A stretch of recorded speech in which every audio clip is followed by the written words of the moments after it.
مشال یوسف زید صاحب، یہ بتائیے گا کہ کل کا بڑا جو ہے فیصلے آ چکے ہیں سپرنٹینڈنٹ جیل کے خلاف توہین عدالت کی کارروائی بڑھائی جا رہی ہے۔ اس کے علاوہ جو انتظامیہ ہے اسلام آباد ہائی کورٹ کے، انہوں کو بھی آڑے ہاتھوں لیا اور ایک جج صاحب کہہ رہے تھے اگر ہمیں فیصلے نہیں کرنے تو پھر ہمارے اس دفتر کو بم بارود سے اڑا دیا جائے۔ آپ کا کیس تو بہت جو ہے اس وقت پاکستان کا ٹاپ ٹرینڈ کیس کر رہا ہے، کیا ہونے جا رہا ہے آگے پھر؟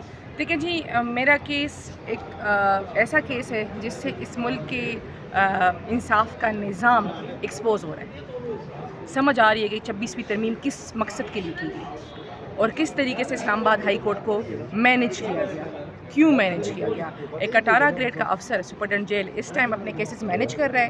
وہ سر عام ہمیں کہتا ہے کہ جی آپ چاہے مرضی اسلام آباد ہائی کورٹ چلے جائیں، 1 مرتبہ جائیں یا 10 مرتبہ جائیں، میرا وہ کچھ نہیں کر سکتے۔ اچھا، یہ آپ کو بتایا گیا سپرنٹینڈنٹ جیل کہتا ہے کہ اسلام آباد ہائی کورٹ جائیں، جو کرنا کریں، میرا اسلام آباد ہائی کورٹ کچھ نہیں کر سکتا۔ جی بالکل، ہمارا ایک سی ایم ہے اسی کیس میں، جس میں ہم نے سپرنٹینڈنٹ کے یہ الفاظ کوٹ کیے ہیں کہ سپرنٹینڈنٹ ہمیں کھلے عام یہ باتیں کر رہے ہیں، تو پھر اندازہ لگائیں کہ کیا سپرنٹینڈنٹ اتنا طاقتور ہے کہ نہیں، اس کے ساتھ کوئی طاقتور چیز ہے۔ اچھا، یہ بتائیے گا کہ توہین عدالت کی کارروائی جو اس میں آپ کے کیس میں کی گئی ہے سپرنٹینڈنٹ جیل اڈیالہ کے اوپر، کیا سمجھتی ہیں کہ احکامات مانے جائیں گے اسلام آباد ہائی کورٹ اس ٹائم؟ اور دوسری طرف ایک سپرنٹینڈنٹ جیل ہے، ایک طرف پوری اسلام آباد ہائی کورٹ ہے، تو کیا سمجھتی ہیں کہ اسلام آباد ہائی کورٹ اپنے فیصلوں کے اوپر یہ توہین عدالت کی کارروائی کے اوپر عمل درآمد کروا لے گا؟ دیکھیں جی، سب سے پہلی اور امپورٹنٹ بات تو یہ ہے کہ اس کیس، جیسے میں نے بتایا نا کہ اس کیس سے انصاف کا نظام، Adiala jail, superintendent jail manual اور اس ملک میں ہیومن رائٹس کی وائلیشن وہ سریعام آ گئی ہے۔ 25 کروڑ عوام کو پتہ چل رہا ہے کہ پچھلے 1.5-2 سال سے اڈیالہ جیل میں کیا تماشا لگا ہوا ہے۔ یہی سپرنٹینڈنٹ کہتا تھا کہ جی میں آتا ہوں، میں کنٹمپٹوں میں سرخرو ہو کے جاتا ہوں۔ سرخرو اس لیے ہو جاتا تھا کہ کبھی ڈیل کر کے یہ لوگوں سے وڈرا کراتا تھا، کبھی کیا کرواتا تھا، کبھی کیا کراتا تھا۔ پہلی مرتبہ اس کو سمجھ آئیے کہ یہ ایکسپوز ہو رہا ہے، تو آپ اندازہ لگائیں کہ پہلے انہوں نے کہا ہے کہ جی مشال کا وکالت نامہ نہیں تھا، پھر انہوں نے کہا نہیں جی مشال کا لائسنس نہیں تھا، پھر جب وہ سارے مسئلے ہوئے کہتے جی مشال تو وکیل ہی نہیں ہے، پھر کہتے نہیں جی کمیشن آیا تھا، کمیشن خود نہیں ملا۔ یہ ان کے ایکسکیوزز ہے۔ کہتے ہیں اڈیالہ جیل کی تو CCTV فوٹیجز ہی نہیں ہے، اور اب جب ان کے کوئی بھی بہانہ نہیں جو کمیشن گیا تھا اڈیالہ جیل، اس نے یہی جواب آ کے دیا کہ میں ملاقات نہیں کرنا چاہتا تھا، یہ جواب آ کے دیا انہوں نے؟ اڈیالہ جیل جو کمیشن گیا تھا، انہوں نے کہا کہ مجھے 1 منٹ کے لیے نہیں ملنے دیا گیا۔ پچھلے ٹیوزڈے کو خان صاحب سے فیملی لائرز کی ملاقات تھی، خان صاحب نے کہا ہے کہ میں انتظار کر رہا تھا، فرائیڈے کو مجھے بتایا گیا کہ کوئی کمیشن آئے گا، سیٹرڈے کو کوئی نہیں آیا۔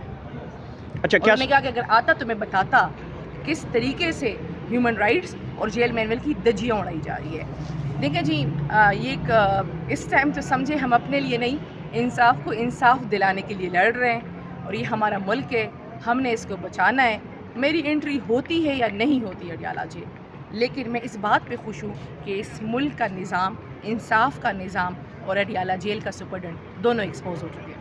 اچھا، یہ بتائیے گا کہ جو اسلام آباد ہائی کورٹ کے چیف جسٹس ہیں، کیا وہ سٹینڈ لیں گے سپرنٹینڈنٹ جیل کے خلاف توہین عدالت کی کارروائی کے اوپر عمل درآمد کروا لیں گے؟ عدالت میں پچھلے 2 سالوں سے عمران خان کے بیلز اور اپیلوں کے فیصلے زیر التوا ہے، جس عدالت کو دروازے ہم بار بار کٹکھٹا رہے ہیں اور وہ کچھ نہیں ہو رہا، جس عدالت میں ہم نے پچھلی ہیئرنگ پہ کہا تھا کہ القادر کی اپیل نہیں لگاتے تو سسپینشن ہی لگا دے، ہمیں کہا کہ جی اپنی باری پہ آئے گا، اور اسی عدالت میں چھٹی کے دن ایک درخواست آتی ہے، اعتراضات سمیت اگلے دن پٹ اپ ہوتی ہے، ہمیں نوٹس کیے بغیر اس کا فیصلہ ہوتا ہے، اور پھر جب کل جسٹس اعجاز اسحاق صاحب کی اتنے ریمارکس آئے، اس کے بعد ایک دم شام کے ٹائم لارجر بینچ بنتا ہے آنن فانن، تو آپ کو سمجھ آ رہا ہوگا کہ چیزیں کیا ہو رہی ہے۔